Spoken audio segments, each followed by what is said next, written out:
محمد كما باركت على إبراهيم وعلى آل إبراهيم إنك حميد مجيد. اللهم صل على سيدنا محمد النبي الأمي وعلى آله وأصحابه وبارك وسلم تسليما. اللهم صل وسلم على نبينا محمد. اللهم صل على سيدنا محمد وسيلتي إليك وآله وسلم ওয়ামা তৌফিক ইল্লা বিল্লাহ। সম্মানিত আজকের এই ইসলামতি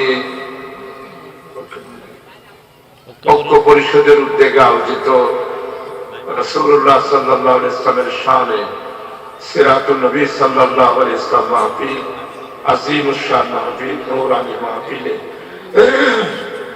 সম্মানিত সাদরে জলসা মঞ্চে উপস্থিত ওয়াইজিনে কেরাম, প্রধান বক্তা আওলাদ রাসূল আব্দুল্লাহ শাহী জামে মসজিদের সম্মানিত খতিব আনোয়ার হোসেন তাহের জাবারি আল মাদানী হাফিজুল্লাহ, সম্মানিত অন্যান্য ওয়াইজিনে কেরাম, সম্মানিত উলামায়ে কেরাম, আজকের এই মাহফিলে উপস্থিত দিনদার দিনদরদি সর্বস্তরের জিন্দা দিন আর তৌহিদি ভাইসব বিশিষ্ট ব্যক্তিবর্গ, তরুণ যুবক, আমার সর্বস্তরের পর্দারশীল মা ও বোনেরা, আমি আল্লাহ তাআলার শুকরিয়া আদায় করছি। আপনাদের এই মাহফিলে আমি অনলাইনে আপনাদের খেদমতে কিছু বলার সুযোগ আপনারা করে দিয়েছেন, এই জন্য আল্লাহ বারিক তাআলার দরবারে শুকরিয়া আদায় করছি। শুকরাতান কালমা পাঠ করছি, ইয়া রাব লাকাল হামদ কামা ইয়ানবাগি লিজালালি ওয়াজহিকা ওয়া আযীমি সুলতানিকা। সম্মানিত উপস্থিতি, রাসূলুল্লাহ সাল্লাল্লাহু আলাইহি ওয়াসাল্লামের সিরাত, আমরা পক্ষ থেকে রাসূলুল্লাহ সাল্লাল্লাহু আলাইহি ওয়াসাল্লামের সিরাত সম্পর্কে কোরআনে মাজিদে এসেছে। আল্লাহ তাআলা বলেন ওয়া রাফা'না লাকা যিকর। আল্লাহ তাআলা নিজেই রাসূলুল্লাহ সাল্লাল্লাহু আলাইহি ওয়াসাল্লামের নাম এবং রাসূলুল্লাহ সাল্লাল্লাহু আলাইহি ওয়াসাল্লামের মান এবং মর্যাদার উপরে আল্লাহ তাআলা জিকির করে থাকেন, স্মরণ করে থাকেন। রাসূল আকরাম সাল্লাল্লাহু আলাইহি ওয়াসাল্লাম ওনার দুইটা দিক, একটা হলো সিরাত আর একটা হলো সূরত। সূরত হলো প্রশংসনীয় আর সিরাত হলো অনুকরণীয়, এবং এই সিরাতের উপরেই तमाम উম্মতে মুহাম্মাদী সাল্লাল্লাহু আলাইহি ওয়াসাল্লাম সমস্ত উম্মতদেরকে অনুকরণ করতে হবে। ওনার জিন্দেগি, ওনার तमाम কার্যকলাপ এবং तमाम ওনার জীবনের আচরণ সবকিছু রাসূলুল্লাহ সাল্লাল্লাহু আলাইহি ওয়াসাল্লাম আল্লাহর পক্ষ থেকে ওনাকে দান করেছেন, আর সূরাতও আল্লাহর পক্ষ থেকে আল্লাহ তাআলা বাছাই করেছেন। এই জন্য শামায়েলে তিরমিজির মধ্যে রাসূলুল্লাহ সাল্লাল্লাহু আলাইহি ওয়াসাল্লামের সৌন্দর্য সম্পর্কে প্রশংসা করতে গিয়ে আল্লাহ বারিক তাআলা রাসূল আকরাম সাল্লাল্লাহু আলাইহি ওয়াসাল্লামকে চাঁদের কিরণের সাথে আল্লাহ তাআলা তুলনা করেছেন। আর সিরাত এটা এমন গাথক যে পৃথিবীতে আল্লাহ তাআলা অন্যান্য আম্বিয়া আলাইহি ওয়াসাল্লামগণ রাসূলুল্লাহ সাল্লাল্লাহু আলাইহি ওয়াসাল্লামের মধ্যে বিশাল একটি, আপনারা সবাই জানেন আম্বিয়া আলাইহি ওয়াসাল্লামদের মধ্যে রাসূলুল্লাহ সাল্লাল্লাহু আলাইহি ওয়াসাল্লাম হচ্ছে ইমামুল আম্বিয়া, অর্থাৎ রাসূলুল্লাহ সাল্লাল্লাহু আলাইহি ওয়াসাল্লাম সমস্ত আম্বিয়াদের ইমামতি করেছেন মসজিদে বাইতুল আকসাতে। সমস্ত আম্বিয়া আলাইহিস সালাম ওনার পিছনে নামাজ আদায় করেছেন। সম্মানিত উপস্থিতি, আমি আপনাদের খেদমতে আরজ করব, আপনারা যারা আজকে উপস্থিত হয়েছেন, আমাদের যারাই উপস্থিত হয়েছেন তাদের সবার কাছে আবেদন জানাবো, আপনারা রাসূলুল্লাহ সাল্লাল্লাহু আলাইহি ওয়াসাল্লামের অনুকরণ, অনুসরণ এবং উনার উপরে ইত্তেবা। কোরআনে মাজিদের মধ্যে আল্লাহ তাআলা স্পষ্টভাবে আল্লাহ তাআলা আয়াত নাযিল করেছেন, বিসমিল্লাহির রহমানির রহিম, কুল ইন কুনতুম তুহিব্বুনাল্লাহ ফাত্তাবিউনি ইউহিব্বুকুমুল্লাহ।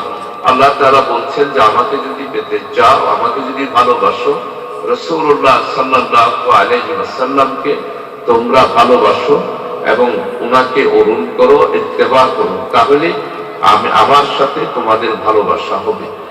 রাসূলুল্লাহ সাল্লাল্লাহু আলাইহি ওয়াসাল্লামের শানে কোরআন মাজিদের মধ্যে যাচ্ছে কিনা দেখো তো। যাচ্ছে রাসূলুল্লাহ সাল্লাল্লাহু আলাইহি ওয়াসাল্লাম সম্পর্কে আল্লাহ তাআলা কোরআন মাজিদের মধ্যে কত সুন্দর করে আয়াত নাযিল করেছেন। বিসমিল্লাহির রহমানির রহিম, লাকাদ কানা লাকুম ফি রাসূলিল্লাহি উসওয়াতুন হাসানাহ। এইখানে কোন শুধুমাত্র মুসলমান বলে নাই, এখানে বলছে সমস্ত মানব জাতির মুক্তির একমাত্র পথ হলো উসওয়াতুন হাসানা, হলো যে রাসূল আকরাম সাল্লাল্লাহু আলাইহি ওয়াসাল্লাম। তাই সম্মানিত উপস্থিতি, আপনারা এই শীতের কনকনে শীতের মধ্যে মাহফিলে উপস্থিত হয়েছেন, আল্লাহ তাআলা আপনাদেরকে জাযায়ে খায়র দান করুন। আমিও গত বছর অনেক রাত্রিতে আপনাদের মাহফিলে আসছিলাম, আজকে আপনাদের এই মাহফিলে আসতে পারি না, এই জন্য আমি মানসিকভাবে অত্যন্ত ব্যথিত। আমি নিজেও এখন আসলে সারাদিন আমাদের মজলিসে শুরার বৈঠক, এই সবকিছু মিলায়া নিজেও ক্লান্ত হয়ে গেছি। আমি যদি থাকতাম তাহলে অবশ্যই আমার যে কোনো অসুবিধা হলো আমি আসতাম। আমি ইসলামতীর সমস্ত যুবক তরুণ এবং আমার মুরব্বী যারা আছেন তাদেরকে আন্তরিকভাবে আমি ভালোবাসি। আপনাদের সবার কাছে অনুরোধ করব, আমাদের জীবনের মুক্তির একমাত্র ঠিকানা লাকাদ কানা লাকুম ফি রাসূলিল্লাহি উসওয়াতুন হাসানাহ। রাসূলুল্লাহ সাল্লাল্লাহু আলাইহি ওয়াসাল্লামের জীবন চরিত্রই হচ্ছে সবচেয়ে বেশি আল্লাহ তাআলার পক্ষ থেকে সমস্ত পৃথিবীতে দিনী নামে জাহেলিয়াতের যুগকে কবর দিয়ে মানুষদেরকে জান্নাতের পথ দেখিয়েছেন। তিনি হচ্ছেন নবী মুহাম্মদ রাসূলুল্লাহ সাল্লাল্লাহু আলাইহি ওয়াসাল্লাম। এই জন্য ওনার জীবন থেকে আমরা যারা তরুণ আছি এবং আমরা যারা উন্নত আছি তাদেরকে আমাদের ব্যক্তিগত জীবন থেকে শুরু করে আচার আচরণ থেকে শুরু করে আমাদের পারিবারিক জীবন, সামাজিক জীবন, রাজনৈতিক জীবন, আন্তর্জাতিক জীবন সবকিছুই আমাদের জন্য মডেল উসওয়াতুন হাসানাহ নবী মুহাম্মদ রাসূলুল্লাহ সাল্লাল্লাহু আলাইহি ওয়াসাল্লাম। আসুন আপনারা যারা আজকে মাহফিলে উপস্থিত হয়েছেন আমার জন্য দোয়া করবেন, আমিও আপনাদের জন্য দোয়া করব। মাহফিল করা এটা আল্লাহ তাআলারই হুকুম, এটা বিশাল একটা দাওয়াতি কাজ। এই যে মাহফিলের মাধ্যমে মানুষ দ্বীনকে জানতে পারে, কোরআনকে জানতে পারে, রাসূলুল্লাহ সাল্লাল্লাহু আলাইহি ওয়াসাল্লামের পরিচয়ও জানতে পারে। এই জন্য আল্লাহ তাআলা রাসূল আকরাম সাল্লাল্লাহু আলাইহি ওয়াসাল্লামকে বিরাট একটা নিয়ামত দিয়েছেন। সেই নিয়ামতটা হলো বিসমিল্লাহির রহমানির রহিম, ইন্না আ'তাইনাকাল কাউসার। হে নবী, আমি তোমাকে কাউসার দান করেছি। এই কাউসারের দুইটা ভাগ, একটা হলো দুনিয়া আর একটা হলো আখিরাত। দুনিয়াতে কাউসার হলো কিয়ামত পর্যন্ত রাসূলুল্লাহ সাল্লাল্লাহু আলাইহি ওয়াসাল্লামকে যে কোরআন মাজিদ দিয়েছেন এটা কিয়ামত পর্যন্ত জারি থাকবে। আর এইভাবে করে আটটা কাউসার আল্লাহ দুনিয়াতে ওনাকে দিয়েছেন। আরেকটা হলো শুনলে সাল্লাল্লাহু আলাইহি ওয়াসাল্লাম ওনার উপরে দৌলত পাঠ করতে হয়। এইভাবে করে আটটা ওনার জীবন চরিত্র হাদিস কিয়ামত পর্যন্ত থাকবে। আর আখিরাতে আল্লাহ তাআলা আমরা যখন পানির পিপাসায় সমস্ত আনবী আলাইহিস সালাম যখন আমরা সবাই পানির পিপাসায় সেই দিন পিপাসার্ত হিসাবে সবাই তখন সবাই যখন করবে তখন উম্মতদেরকে পানি খাওয়ানোর জন্য আল্লাহ তাআলা যে কাউসারটা দান করবেন সেটা হলো হাউজে কাউসার। রাসূলুল্লাহ সাল্লাল্লাহু আলাইহি ওয়াসাল্লাম বাদে 1,24,000 কি মতান্তরে 2,36,000 পয়গম্বর সবাই ওই হাউজে কাউসার থেকে পানি পান করবে। তাফসীরে সেভাবে এসেছে। এজন্য আসুন কবরের সওয়াল জবাব এবং আখিরাতের জিন্দেগিতে জান্নাতের নিয়ামত নাজ নিয়ামত পাওয়ার জন্য রাসূলুল্লাহ সাল্লাল্লাহু আলাইহি ওয়াসাল্লামের জীবন চরিত্রকে আমরা অনুসরণ করি।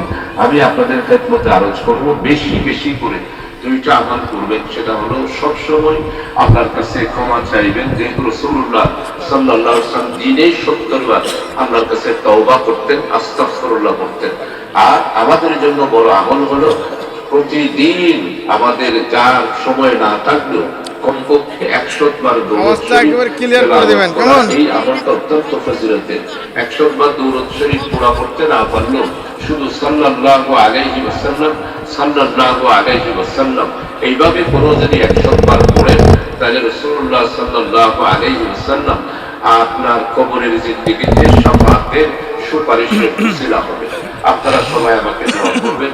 আপনাদের এই মাহফিল আল্লাহ তাআলা কিয়ামত পর্যন্ত জারি রাখুন এবং ছেলেরা যারা কষ্ট করেছেন তাদের এই কষ্ট, যারা পয়সা দিয়েছেন তাদের দান, যারা কথা দিয়ে সাহায্য করেছেন তাদের সবকিছুকে আল্লাহ তাআলা কবুল করুক এবং এই মাহফিলকে আল্লাহ তাআলা কিয়ামত পর্যন্ত জারি রাখুক। এই মাহফিলের উসিলায় এলাকার উপরে আল্লাহ রহমত নাযিল করুক। আমি এই দোয়া চেয়ে আমার বক্তব্য শেষ করছি। ওয়া মা তৌফিক ইল্লা বিল্লাহ ওয়া আখিরু দাওয়ানা আলহামদুলিল্লাহি রাব্বিল আলামিন। আসসালামু আলাইকুম ওয়া রাহমাতুল্লাহ। আর উনি আমাদের সাতকানিয়া উপজেলা আমির সাহেব।